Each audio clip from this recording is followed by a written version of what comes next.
Hello everyone. सामान्य विज्ञान के अंतर्गत आज हम भौतिक विज्ञान से संबंधित प्रश्नों का यहाँ पर रिवीजन करेंगे। भौतिक विज्ञान से संबंधित जो प्रश्न आते हैं, ज़्यादातर अगर देखा जाए बायोलॉजी के बाद जो सबसे ज़्यादा प्रश्न अगर एग्जाम में पूछे जा रहे हैं तो फिजिक्स से रिलेटेड क्वेश्चन आपको विभिन्न प्रकार के एग्जाम में पूछे जाते हैं। तो आइए देखते हैं यहाँ पर सामान्य विज्ञान के अंतर्गत भौतिक विज्ञान से संबंधित कौन कौन से प्रश्न हैं। सबसे पहला क्वेश्चन आपका, सूची 1 और सूची 2 को सम्मिलित करें और नीचे दिए गए कोड का प्रयोग कर सही उत्तर का चयन कीजिए। पहला है भौतिक राशियाँ और उससे संबंधित इकाइयाँ दी हुई हैं। भौतिक राशियों में देखिए त्वरण है, बल है, कृतकार्य है, दाद है और दूसरी तरफ दिया है जूल, न्यूटन सेकेंड, न्यूटन और मीटर पर सेकेंड स्क्वायर। तो यहाँ पर आपको ये बताना है कौन सा यहाँ पे सही कूट होगा। इसमें यहाँ पर दाब है, ठीक है। तो कूट देख लीजिए, पहला है 1 2 3 4, 3 4 1 2, 2 3 4 1 या डी है 4 3 2 1 2। तो क्वेश्चन नंबर 1 का आंसर बताइए। ABCD में इसका राइट आंसर क्या है?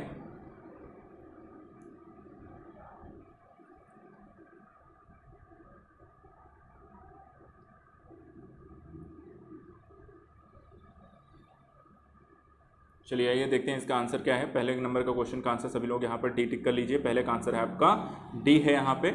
चलिए नेक्स्ट देखते हैं क्वेश्चन नंबर 2। सूची 1 और सूची 2 को सम्मिलित करें और नीचे दिए कूट का सही उत्तर का चयन कीजिए। सूची 1 में है इकाई, दूसरे में प्राचाल हैं वाट, नॉट, नॉटिकल मील, कैलोरी। इसमें ऊष्मा, नौसंचालन, समुद्री जहाज की गति और शक्ति है। कूट कहता है पहला है 3 1 4 2, बी है 1 2 3 4, सी है 4 3 2 1 और डी है 2 4 1 3। तो क्वेश्चन नंबर 2 का आंसर बताइए। ABCD में इसका राइट आंसर क्या है?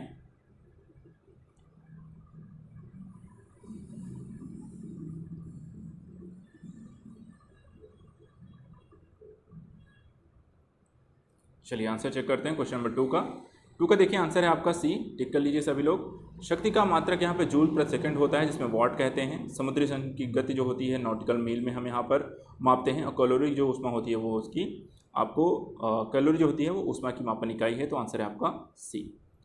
क्वेश्चन नंबर 3, सूची 1 और 2 को सम्मिलित करिए और सही कूट का चयन कीजिए। सूची 1 उच्च वेग, तरंग दैर्घ्य, दाब, ऊर्जा। सूची 2 मैक, एंगस्ट्रॉम, पास्कल, जूल। कूट देख लेते हैं। ए है 2 1 3 4, बी है 1 2 4 3, सी है 1 2 3 4 और डी है 2 1 4 3। तो क्वेश्चन नंबर 3 का आंसर बताइए। ABCD में इसका राइट आंसर क्या है?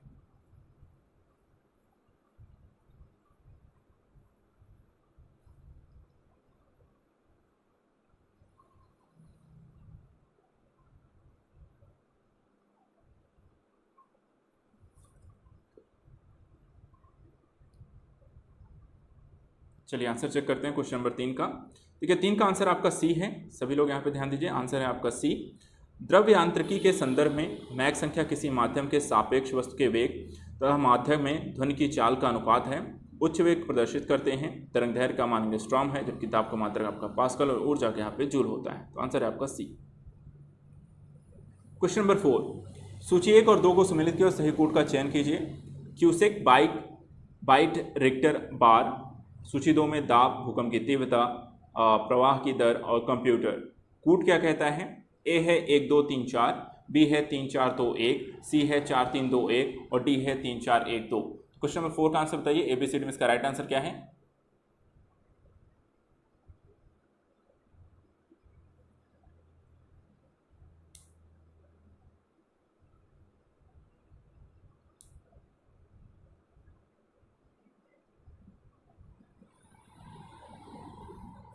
चलिए आंसर चेक करते हैं। क्वेश्चन नंबर 4 का आंसर आप सभी लोग टिक कर लीजिए। आंसर है आपका बी। जल प्रवाह की दर को मापने के लिए क्यूबिक फीट प्रति सेकंड का प्रयोग किया जाता है। कंप्यूटर के लिए बाइट डिजिटल सूचना की इकाई है। रिक्टर भूकंप की तीव्रता की मापन की है और बार एक दाब की इकाई है। तो यहाँ पर आपका आंसर है आपका बी। सूची 1 और 2 को सम्मिलित कीजिए, सही कूट का चयन कीजिए।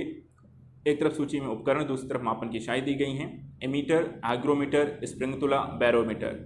दाब, भार, धारा और सापेक्ष आर्द्रता। कूट है ए है 2 3 4 1, बी है 3 4 2 1, सी है 4 1 2 3 और डी है 1 2 3 4। क्वेश्चन नंबर 5 का आंसर बताइए। ABCD में इसका राइट आंसर क्या है?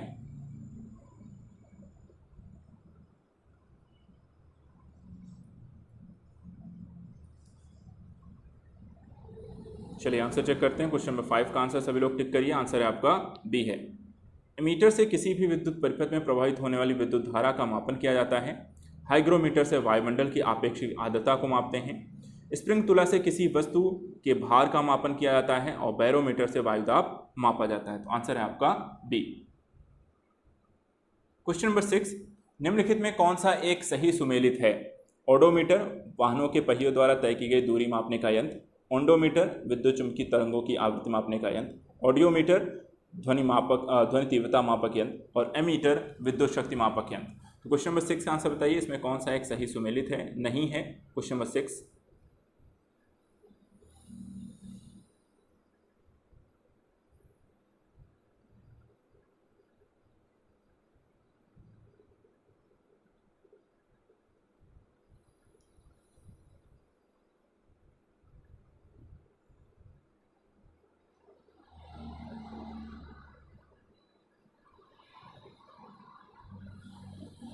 चलिए आंसर चेक करते हैं। आंसर आपका डी है। ठीक है, इसमें मीटर जो है विद्युत धारा के मापने का प्रयुक्त उपकरण है, ना कि विद्युत शक्ति मापने का। तो आंसर है आपका डी। क्वेश्चन नंबर 7, सूची 1 और 2 को यहाँ पर सुमेलित कीजिए और सही कोड का चयन कीजिए। सूची 1 है स्टेथोस्कोप प्रकाश की तीव्रता मापने के लिए, स्पेग्नोमैनोमीटर सोने की शुद्धता मापने के लिए, कैरोटोमीटर हृदय की ध्वनि सुनने के लिए, लक्सोमीटर रक्तचाप मापने के लिए। कोड देखते हैं। ए है 1 2 3 4, बी है 4 3 2 1, सी है 3 4 2 1 और डी है 2 1 4 3। तो क्वेश्चन नंबर 7 का आंसर बताइए। ABCD में इसका राइट आंसर क्या है?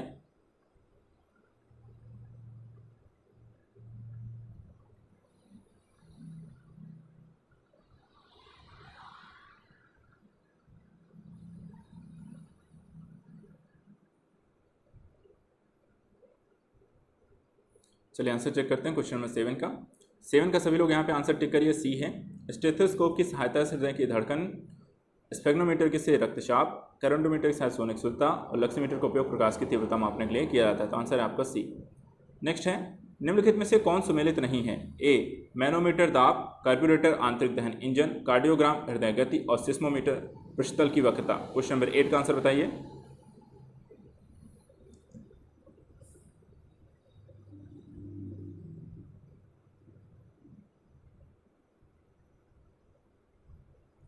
चलिए आंसर चेक करते हैं क्वेश्चन नंबर 8 का। सभी लोग टिक करिए। आंसर है आपका डी है। देखिए प्रश्नगत विकल्पों में विकल्प सुमेलित नहीं है। सिस्मोमीटर जो नामक है भूकंप तरंगों के लिए, कार्बोरेटर इंजन दहन के लिए, हवा पेट्रोल वाष्प के अवशोषित के लिए, कार्डियोग्राम जो होता है यहाँ पर हृदय की धड़कन को चित्रित करने के लिए, और मैनोमीटर जो होता है एक मापक यंत्र है। तो आंसर है आपका डी। क्वेश्चन नंबर 9, कथन है एक पूर्णतः घर्षणहीन पृष्ठ पर खड़ा एक व्यक्ति सीटी बजाने से अपने को गति में ला सकता है। कथन आर यदि किसी तंत्र पर कोई बाह्य बल क्रियाशील नहीं है तो इसका संवेग एच परिवर्तित नहीं हो सकता। कोट ए बी दोनों सही हैं, आर ए की सही व्याख्या है। ए आर दोनों सही हैं, आर ए की सही व्याख्या नहीं है। ए सही है परंतु आर गलत है, ए गलत है परंतु आर सही है। तो आंसर बताइए क्वेश्चन नंबर 9 का आंसर ABCD में से कौन सा सही है?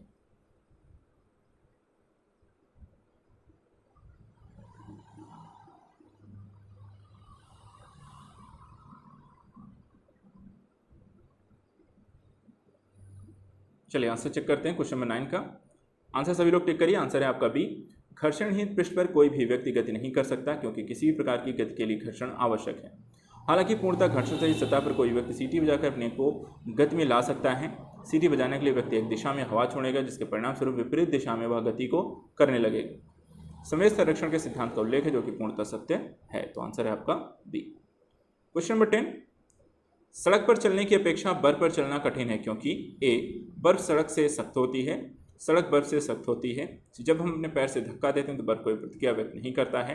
डी बर्फ में सड़क की अपेक्षा घर्षण कम होता है। क्वेश्चन नंबर 10 का आंसर बताइए। ABCD में इसका राइट आंसर क्या है?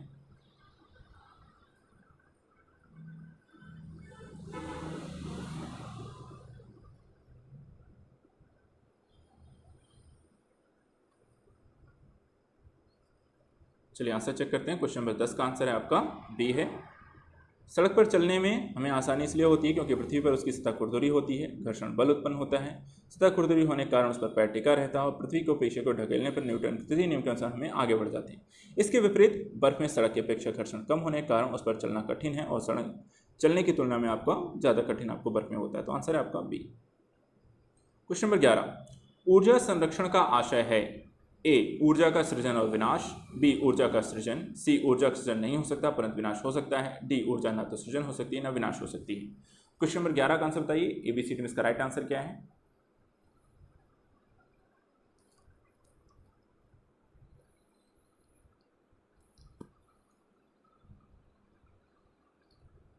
चलिए आंसर चेक करते हैं। क्वेश्चन नंबर 11 का आंसर आसान है, आंसर है आपका डी। न तो उत्पन्न होगी ना ही नष्ट होगी, सिर्फ एक रूप से दूसरे उस रूप में हम परिवर्तित होती है ऊर्जाओं का। क्वेश्चन नंबर 12, निम्न कथन पर तथा उससे निकाले गए निष्कर्ष पर विचार करिए और बताइए कौन सा निष्कर्ष सही है। कथन, भरी हुई गाड़ी को चलाने में उसे चलायमान रखने के लिए आवश्यक ताकत से अपेक्षाकृत अधिक ताकत धक्का देना पड़ता है। निष्कर्ष ए, किसी चलायमान वस्तु का भार कम होता है। बी, प्रारंभ में पहिए फिसलने लगते हैं। सी, एक बार गाड़ी चल पड़ने के बाद घर्षण कम होगा। और डी, अभ्यास से निपुणता प्राप्त होती है। तो क्वेश्चन नंबर 12 का आंसर बताइए, ABCD में इसका राइट आंसर क्या है।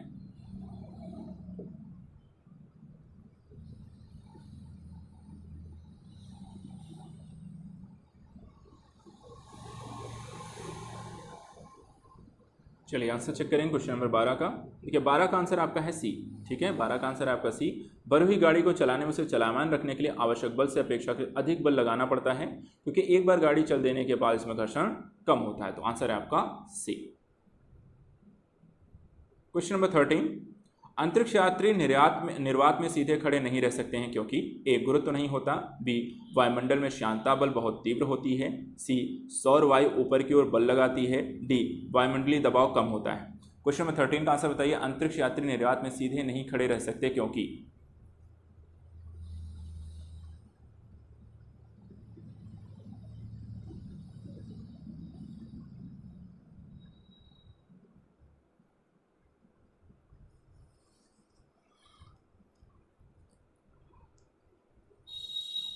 चलिए आंसर चेक करते हैं क्वेश्चन नंबर 13 का। सभी लोग टिक करें, आंसर आपका ए है।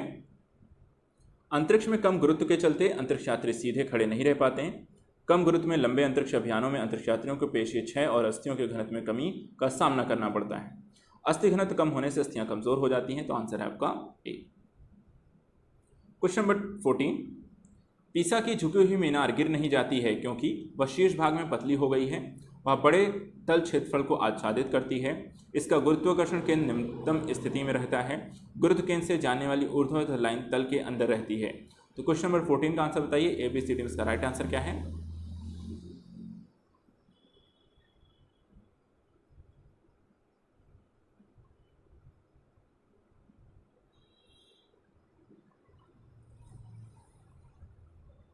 चलिए आंसर चेक करते हैं। क्वेश्चन नंबर 14 का आंसर है आपका डी। ठीक है, गुरुत्व केंद्र वह बिंदु है जहां पर वस्तु का संपूर्ण द्रव्यमान केंद्रित होता है। कोई भी वस्तु तब तक शिखर पर रहती है जब तक गुरुत्व केंद्र जाने वाली ऊर्ध्वाधर रेखा उसके तल से होकर गुजरती है। अभी तक पीसा की मीनार के गुरुत्व केंद्र से होकर जाने वाली ऊर्ध्वाधर रेखा मीनार तल के अंदर रहती है, इसलिए झुकी हुई मीनार अभी तक गिरी नहीं है। ऐसा माना जाता है कि मीनार के अधिक झुकने पर गुरुत्व केंद्र से बाहर झुकने की रेखा मीनार के तल से बाहर हो जाएगी, तब वह गिरेगी। अनुसंधानकर्ताओं के साथ 2030 से 2050 तक यह मीनार पूर्ण रूप से गिर जाएगी। क्वेश्चन नंबर 15, लकड़ी, लोहे व मोम के समान आकार के टुकड़ों को समान ऊंचाई से पृथ्वी पर गिराया जाता है, तो कौन सा टुकड़ा सर्वप्रथम पृथ्वी पर पहुंचेगा। लकड़ी, मोम, लोहा सभी साथ पहुंचेंगे। क्वेश्चन नंबर 15 का आंसर बताइए, ABCD में इसका राइट आंसर क्या है।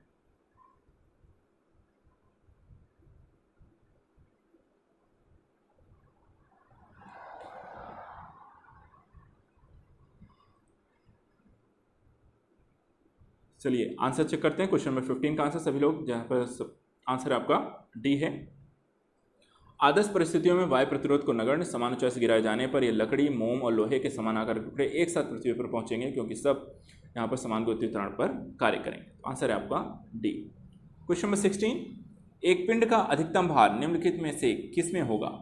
ए, वायु भार, जल, हाइड्रोजन या नाइट्रोजन। क्वेश्चन नंबर 16 का आंसर बताइए, ABCD में इसका राइट आंसर क्या है।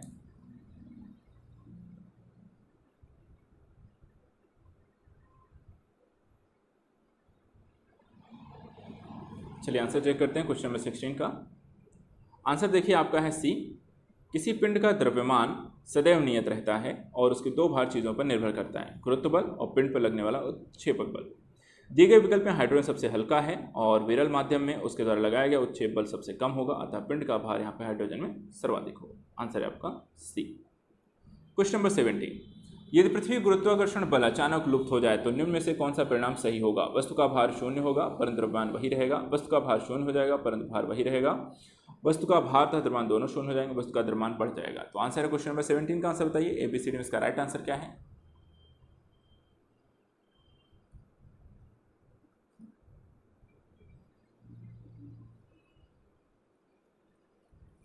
चलिए आंसर चेक करते हैं। क्वेश्चन नंबर 17 का आंसर आसान है, आंसर है आपका ए है। पृथ्वी की सतह के निकट किसी पिंड पर लगने वाला पृथ्वी का गुरुत्वाकर्षण बल यदि अचानक लुप्त हो जाए तो वस्तु का भार शून्य हो जाएगा, परंतु द्रव्यमान वही रहेगा, आंसर है ए। क्वेश्चन नंबर 18, कृत्रिम उपग्रह पृथ्वी से सुस्पष्टता से ट्रैक किया जा सकता है डॉपलर प्रभाव द्वारा, रडार द्वारा, सोनार द्वारा या पल्सर द्वारा। क्वेश्चन नंबर 18 का आंसर बताइए। एबीसीडी में इसका राइट आंसर क्या है?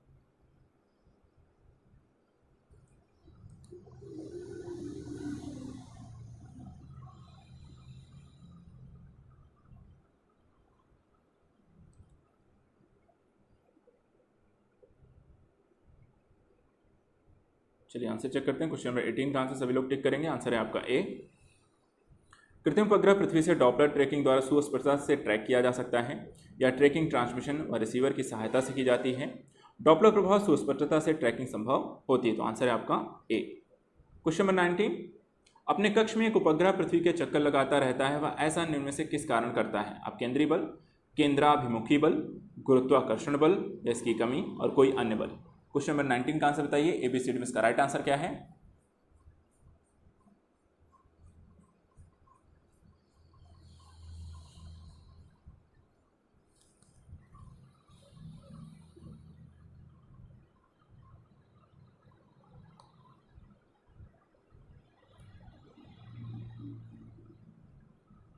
चलिए आंसर चेक करते हैं क्वेश्चन नंबर 19 का। 19 का देखिए आंसर है आपका बी।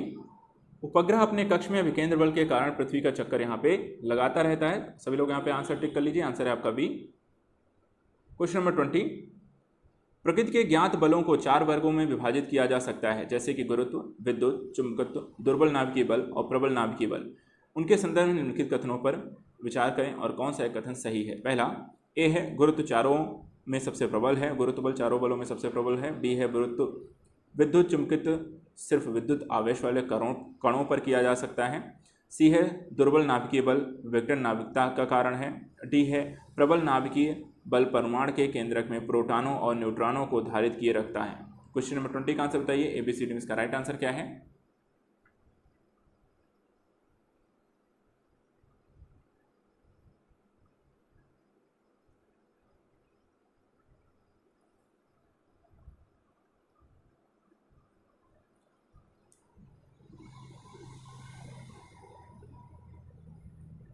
चलिए क्वेश्चन नंबर 20 का आंसर देखते हैं। आंसर आप सभी लोग टिक करेंगे, आंसर है ए। 4 आधारभूत गुरुत्वीय बल सबसे क्षीण होते हैं, ठीक है, में से सबसे क्षीण कौन सा है? गुरुत्वीय बल है, जबकि सबसे प्रबल आपका नाभिकीय बल होता है। आंसर है आपका ए। क्वेश्चन नंबर 21, पेंडुलम घड़ी तीव्र गति से चल सकती है ग्रीष्म, शीतकाल में, बसंत में या वर्षा ऋतु में। तो किस सीजन में पेंडुलम घड़ी सबसे तीव्र गति से चलती है? आंसर बताइए। एबीसीडी में इसका राइट आंसर क्या है?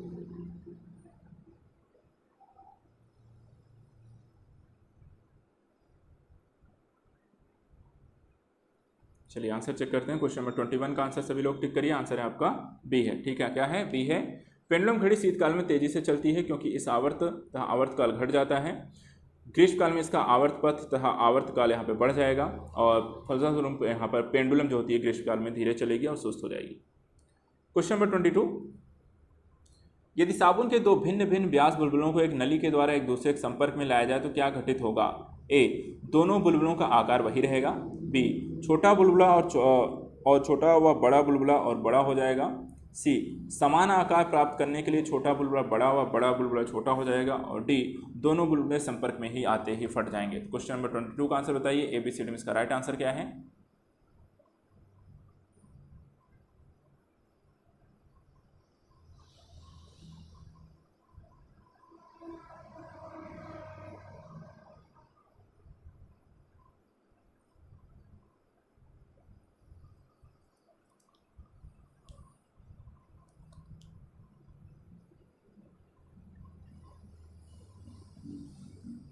चलिए आंसर चेक करेंगे। क्वेश्चन नंबर 22 का आंसर है आपका बी है।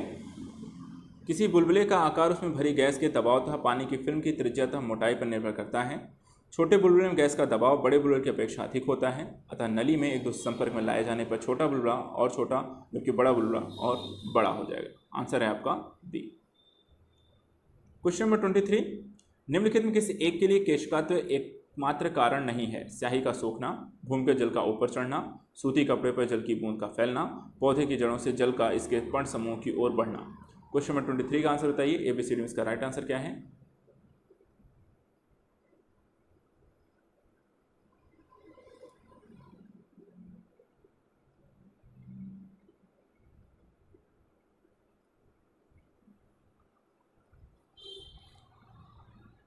चलिए आंसर चेक करेंगे सभी लोग। आंसर आपका डी है। दैनिक जीवन केशकात के यहाँ पर उदाहरण सोखते द्वारा स्याही का सोखना, भूमिगत जल का ऊपर चढ़ना, सूती कर जल की बूंद फैलना, लालटेन व लैंप की बत्ती से तेल का चढ़ना, पौधे की जड़ों से जल के इसके पर्ण समूह की ओर बढ़ने के लिए केशकात के अतिरिक्त प्रसंवेदन, ससंजन आदि की क्रियाएं भी यहाँ पर होती हैं। तो आंसर है आपका डी। क्वेश्चन नंबर 24, ऑटोमोबाइल्स के हाइड्रोलिक ब्रेक के कार्य करने का सिद्धांत क्या है? आर्किमिडीज का सिद्धांत, न्यूटन के गति का नियम, बर्नौली का सिद्धांत, पास्कल का नियम। क्वेश्चन नंबर 24 का आंसर बताइए। एबीसीडी में इसका राइट आंसर क्या है?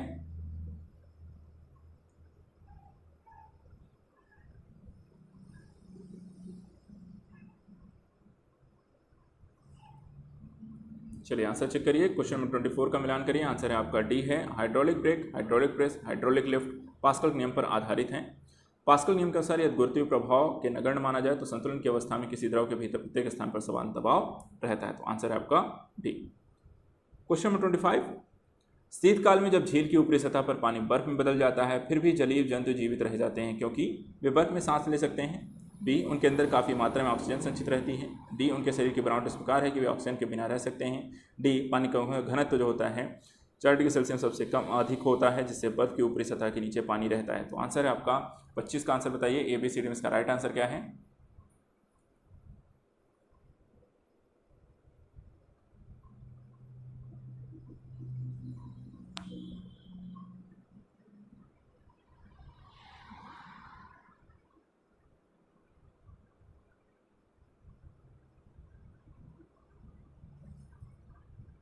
चलिए आंसर चेक करेंगे। आंसर है आपका डी है इसमें। ठीक है, शीतकाल में यहाँ पर देखा जाए तो झील की ऊपरी सतह का जो ठंडा पानी है बर्फ में जम जाता है, पर नीचे का जल जो होता है वह द्रवावस्था में रहता है। इसमें झीलों और तालाबों में बर्फ के नीचे 4 डिग्री से पानी रहता है जिसमें मछलियाँ और जन्य जलीय जीव जो होते हैं जंतु जीवित रहते हैं।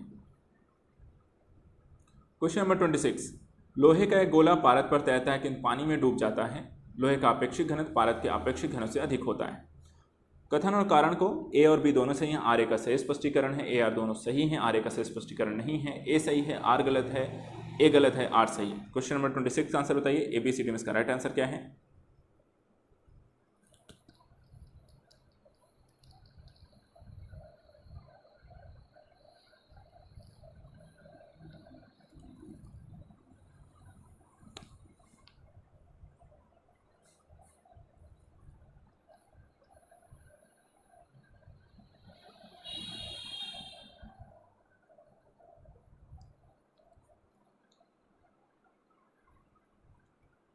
चलिए आंसर चेक करेंगे। क्वेश्चन नंबर 26 का आंसर है आपका सी है। लोहे का गोला पारद में तैरता है किंतु पानी में डूब जाता है। इसका कारण यह है कि पारद का अपेक्षित घनत्व जो होता है लोहे के अपेक्षित घनत्व से अधिक होता है जबकि पानी का लोहे से कम होता है। तो एक सही है, आर गलत है। क्वेश्चन नंबर 27, प्रकाश विकिरणों की प्रकृति होती है तरंग के समान, कण के समान, तरंग एवं कण दोनों के समान, तरंग कण किसी के समान नहीं। क्वेश्चन नंबर 27 को बताइए प्रकाश विकिरणों की प्रकृति के बारे में कौन सा आंसर सही है एबीसीडी में से?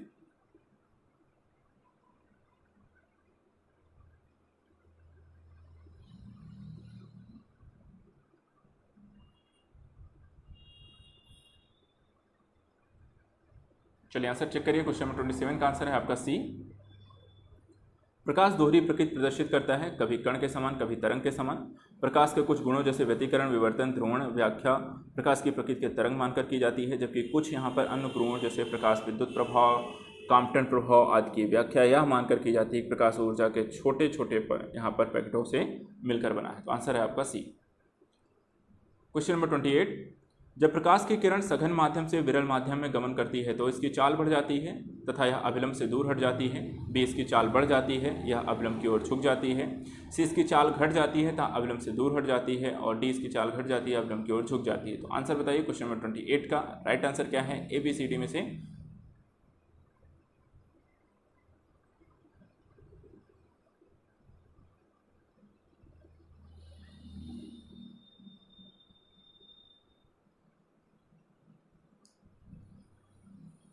चलिए आंसर चेक करिए सभी लोग यहाँ पे। आंसर है आपका ए।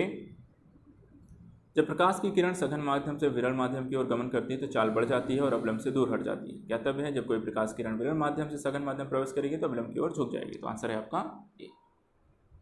क्वेश्चन नंबर 29, पूर्ण आंतरिक परावर्तन होता है जब प्रकाश है हीरे के कांच में, हीरे से कांच में, जल से कांच में, वायु से जल में या वायु से कांच में प्रवेश करता है। तो बताइए क्वेश्चन नंबर 29 का answer A B C D में इसका राइट आंसर क्या है?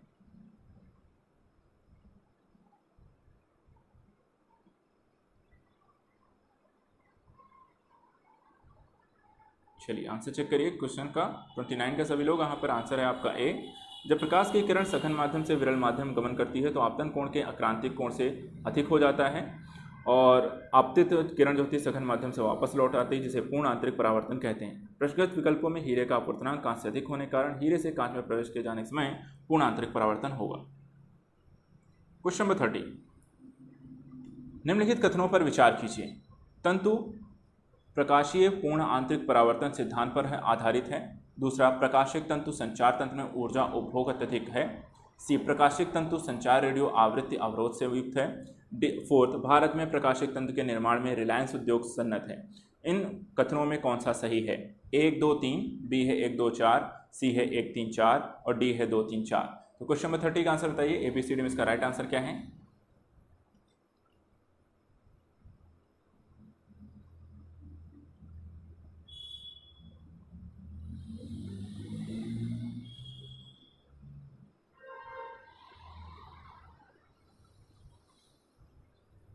चलिए आंसर चेक करेंगे। क्वेश्चन नंबर 30 का आंसर आपका है ए।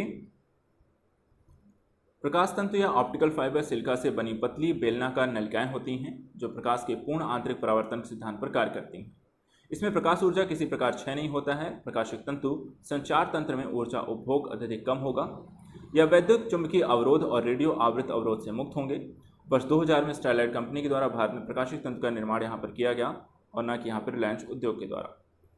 क्वेश्चन नंबर 31, किसी वस्तु के त्रिविमीय प्रतिरूप को अंकित या पुनरावृत्त करने की तकनीक का नाम क्या है? Audiography, lexicography, photography, holography. Question number 31 का आंसर बताइए ABCD में इसका राइट आंसर क्या है?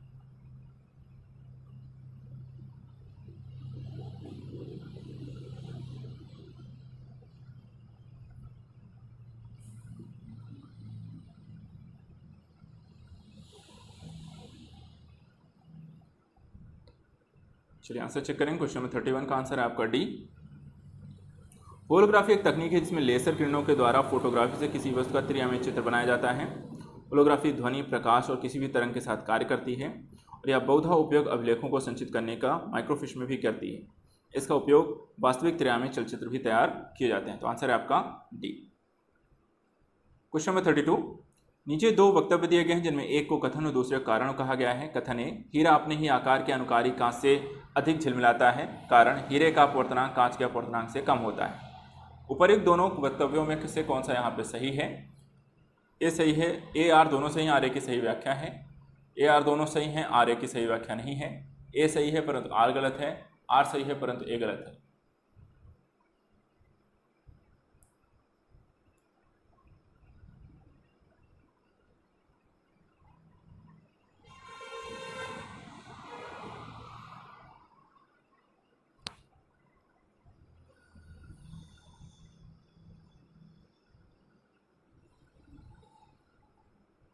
चलिए आंसर चेक करेंगे। क्वेश्चन नंबर 32 का आंसर है आपका सी है। हीरे की झिलमिलाहट अधिक अपवर्तनांक के कारण होती है, परिणामस्वरूप इसका क्रांतिक कोण कम हो जाता है। इसके विभिन्न बिंदुओं से प्रकाश का पूर्ण आंतरिक परावर्तन हो जाता है और यही कारण है हीरा अपने ही आकार के अनुकारी कांच से अधिक झिलमिलाता है, जबकि कांच का अपवर्तनांक 1.51 होता है म्यू ग्राम, और इस कारण यहाँ पर ए सही है जबकि आर आपका गलत है। क्वेश्चन नंबर 33, जब एक CD ऑडियो वीडियो प्रणालियों के प्रयुक्त होने वाली कॉम्पैक्ट डिस्क सूर्य के प्रकाश में देखी जाती है तो इन धनुष के समान रंग दिखाई देती है, इसकी व्याख्या कीजिए। ए, परावर्तन एवं विवर्तन के परिघटना के कारण। बी, परावर्तन एवं पारगमन की परिघटना के आधार पर। सी, विवर्तन पर पारगमन की परिघटना के आधार पर। डी, अपवर्तन विवर्तन पारगमन की परिघटना के आधार पर। क्वेश्चन नंबर 33 का आंसर बताइए ABCD में इसका राइट आंसर क्या है?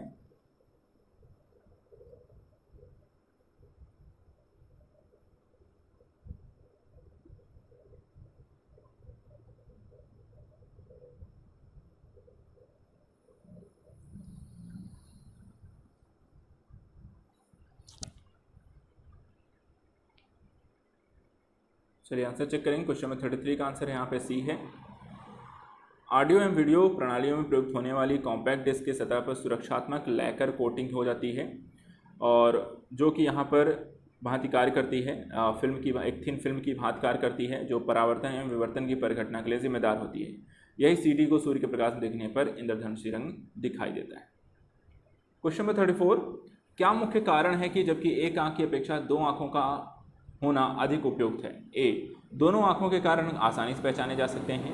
बी, दोनों आंखों के कारण हम अंधेरे व हल्के प्रकाश में आसानी से देख सकते हैं। सी, इसी कारण मोज़ेक विजन द्वारा मनुष्य देख सकता है। डी, इसी कारण से दूरी व गहराई का एहसास होता है। क्वेश्चन नंबर 34 का आंसर बताइए। ABCD में इसका राइट आंसर क्या है?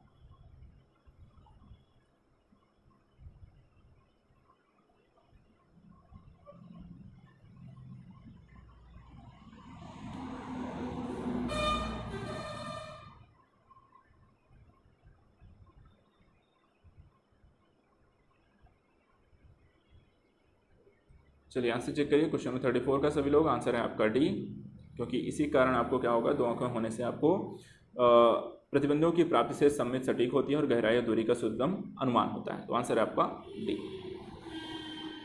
क्वेश्चन नंबर 35, निम्नलिखित कथनों पर विचार कीजिए। आकाश के नीला दिखने का कारण प्रकाश का कम प्रकीर्णन। दूसरा, इंद्रधनुष के 7 रंगों का कारण प्रकाश का प्रकीर्णन। तीसरा, सूर्योदय के समय सूर्य लाल दिखने के कारण प्रकाश का प्रकीर्णन। उपर्युक्त कथनों में से केवल एक सही है, एक और 3 सही है, केवल एक सही या 2 सही है, केवल 2 और 3 सही है। तो यहाँ पर क्वेश्चन नंबर ऑप्शन में हम यहाँ पे केवल 2 कर लेते हैं। ठीक है, तो क्वेश्चन 35 का आंसर बताइए। ABCD में इसका राइट आंसर क्या है?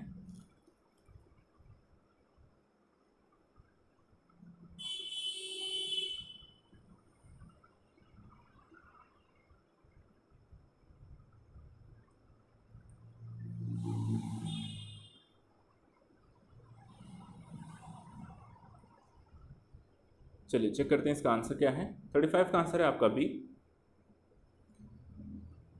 चूंकि प्रकीर्णन तरंगदैर्घ्य के व्युत्क्रमानुपाती होता है और बैगनी एवं नीले रंग का तरंगदैर्घ्य कम होता है, प्रकीर्णन अधिक होगा, इसी कारण आकाश का रंग नीला दिखाई देगा। सूर्योदय एवं सूर्यास्त में किरणों को वायुमंडल में अधिक दूरी पार करनी पड़ती है, इसके कारण प्रकाश की छोटी तरंगों का प्रकीर्णन अधिक होता है। केवल लाल रंग ही न्यूनतम प्रकीर्णन के कारण आगे बढ़ पाती है, इसी कारण सूर्यास्त एवं सूर्योदय के समय सूर्य का रंग लाल दिखाई पड़ता है।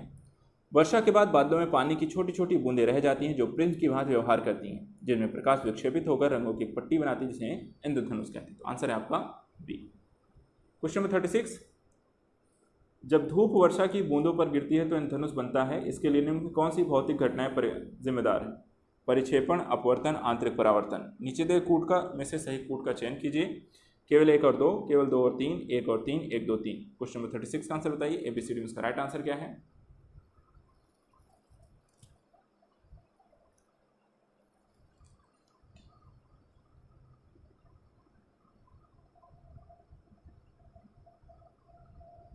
चलिए आंसर चेक करेंगे। क्वेश्चन नंबर 36 का आंसर क्या है? 36 का आंसर है आपका डी।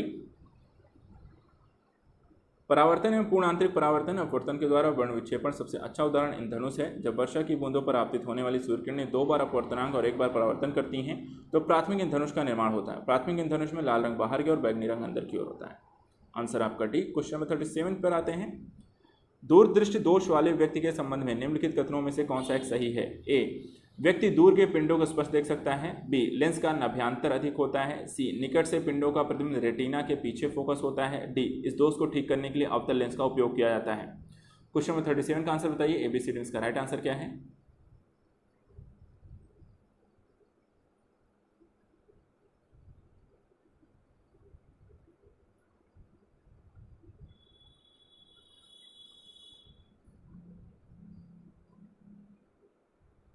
चलिए ऑप्शन टिक करेंगे। क्वेश्चन नंबर 37 का सभी लोग यहाँ पर आंसर मिलान करिए। आंसर है आपका डी है।